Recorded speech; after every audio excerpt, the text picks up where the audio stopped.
मेरे भाई, आप अक्सर ऐसा सुने होंगे कि आपका अगर कीमत 100 रुपए का है किसी सामान का, तो बैंक उस पे 50-60 रुपए से ज्यादा लोन नहीं देती है, क्योंकि बैंक जानती है कि आपका जो वैल्यूएशन है इससे ज्यादा लोन दे देंगे, किसी कीमत पर आप नहीं चुका पाएंगे तो रिकवरी नहीं होगा। लेकिन भाई, मेरे अंबानी जी में से मुकेश अंबानी जी के छोटे भाई अनिल अंबानी जी की कंपनी है 1500 करोड़ की, और उनको लोन मिल गया उस कंपनी पे 5000 करोड़ से ज्यादा। आए दिन आप सुने होंगे सीबीआई ईडी का छापा हुआ है। आज हम इस वीडियो में थोड़ा सा बताते हैं कि भाई कहानी क्या है, कि बड़े बड़े बिजनेसमैन अपने औकात से फाजिल की कंपनियों पे लोन कैसे ले लेते हैं। आम आदमी को तो नहीं मिलता ना। आम आदमी के पास अगर ओवरऑल उसका वैल्यूएशन 1 लाख का है, तो बैंक 50,000 देने में उसको नानी याद करा देगा। लेकिन अगर आप बड़े बिजनेसमैन हैं, उद्योगपति हैं, आपका सोच बड़ा है, आपका वैल्यूएशन भले ही कम हो, लेकिन आप बड़ा कर्जा ले सकते हैं बैंक से। और उसके जीते जागते उदाहरण अनिल अंबानी है। आइए हम डिटेल में समझाते हैं। मेरे भाई, अनिल अंबानी मामले में फॉरेंसिक जांच से खुली है परतें। अब फॉरेंसिक जांच का मतलब मेरे भाई ऐसा मत समझिएगा लैब वूब में कोई जांच हुआ उसको हम फॉरेंसिक जांच बोलेंगे, नहीं मेरे भाई।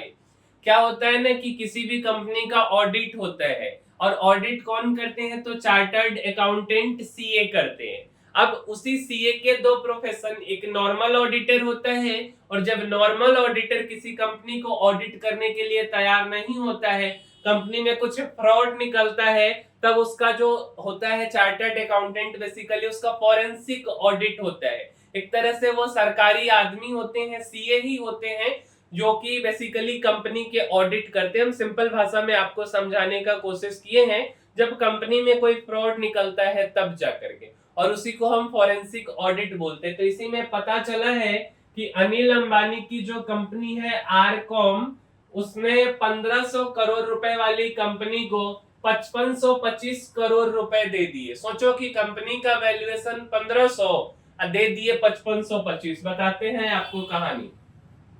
एसबीआई की शिकायत पर दर्ज एफआईआर और फॉरेंसिक ऑडिट ने रिलायंस कम्युनिकेशन, आरकॉम और इसके प्रमोटर अनिल अंबानी के खिलाफ बैंक फ्रॉड की परतें खोली हैं। एसबीआई ने 2929 करोड़ रुपए का नुकसान बताया।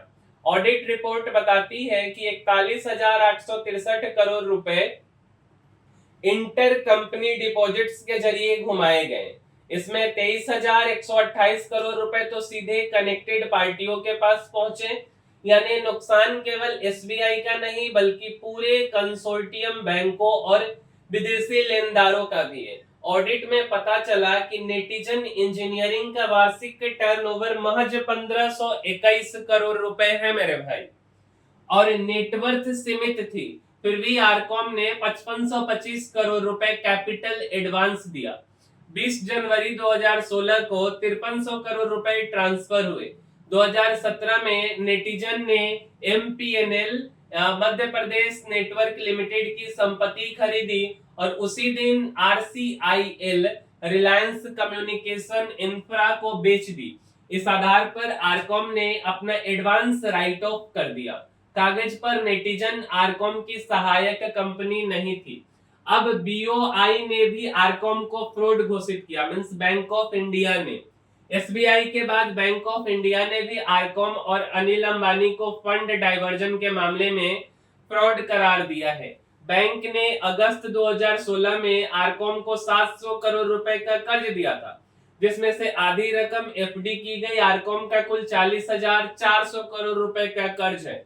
अब सफाई में क्या कहा गया है कि रिलायंस इंफ्रा और रिलायंस पावर ने कहा, आरकॉम पर सीबीआई कार्रवाई का हमारे संचालन, वित्तीय प्रदर्शन, शेयर धारकों, कर्मचारियों या किसी अन्य संबंधित पक्षों पर कोई प्रभाव नहीं पड़ा है। अब ये कहना है, अब देखिए भाई, बड़े लोगों की बड़ी बातें, बट हम जो आपको कहना चाहें, मैसेज देना चाहें, इंफॉर्मेशन देना चाहें, वो आपको समझ आ गया होगा। अच्छा लगा है तो वीडियो को लाइक शेयर कीजिए और चैनल को सब्सक्राइब कीजिए। मिलते हैं हम किसी अगले वीडियो में। इस वीडियो में इतना ही, तब तक के लिए धन्यवाद।